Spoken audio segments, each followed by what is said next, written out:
You're praying, but nothing's happening. You're reading your Bible, but it feels empty.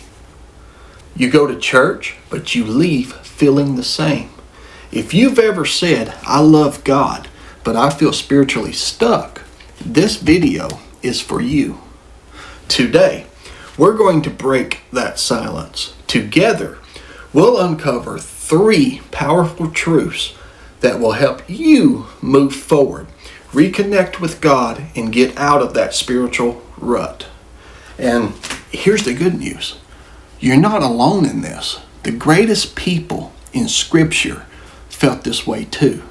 Let me show you how they got through it. My core message that I want to speak to you is that you're not spiritually dead. You're in a spiritual drought. An example of this can be found in Psalms 42. David, a man after God's own heart, once cried out, "Why are you cast down, O my soul? Why are you in turmoil within me?" And you'll find this in Psalm chapter 42, verse 5. He says, his tears have been his food day and night. This is the same David who danced before the Lord, who killed Goliath, and now he feels abandoned. But he didn't give up. He talked to his soul and reminded himself to hope in God. A second example of this is the Israelites in the desert. After escaping Egypt, Israel walked through the wilderness for 40 years. God led them with a cloud and a fire. Yet they still doubted. They grumbled. They got stuck. Sound familiar? Even when you're being led, you can still feel lost. Being stuck doesn't mean you're broken. It means you're human. But now that we've acknowledged the drought, let's figure out why it's there. You're not stuck for no reason. There's often a spiritual blockage. Think of it as a pipe. If the water isn't flowing, it's because something's clogging it. In Psalm 32, David confessed sin. David said, "When I kept silent, my bones wasted away through my groaning all day long. But when I confessed my sin, you forgave me." Sometimes we feel stuck because we haven't confessed. Not just obvious sin, but hidden fear, resentment, and disobedience.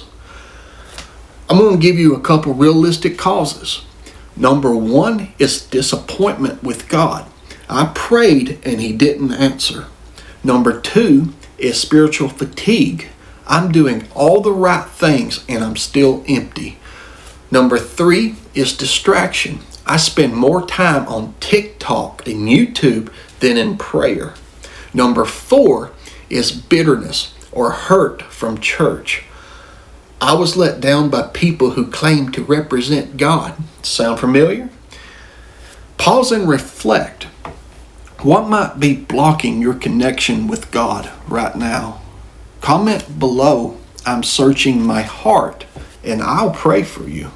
God doesn't ask you to strive. He invites you to abide.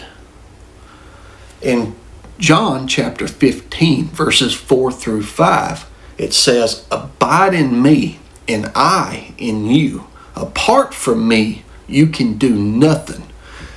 Jesus doesn't say, try harder, fix yourself. He says, stay connected to me.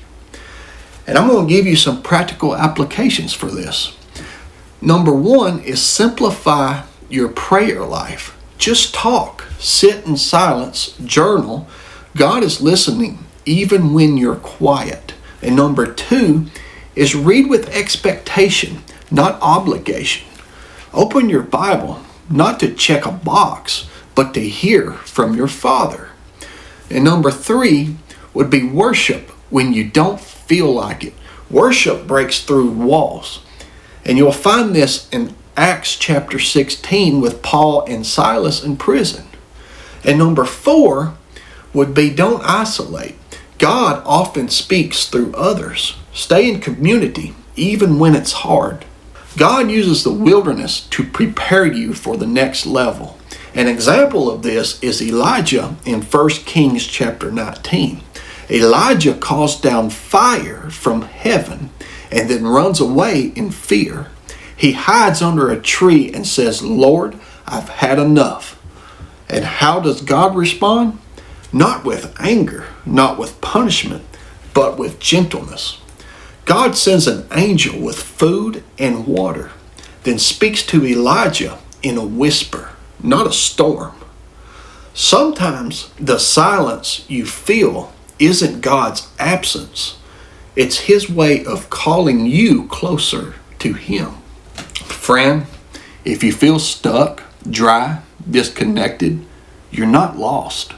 You're in a place where God is about to move. And I want to close this in a prayer. So let's pray together. Father, I lift up the one watching this right now.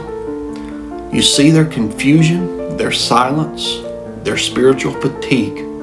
I ask you to bring peace, clarity, and breakthrough. Remind them that you never left and you're drawing them back to yourself. In Jesus' name, amen.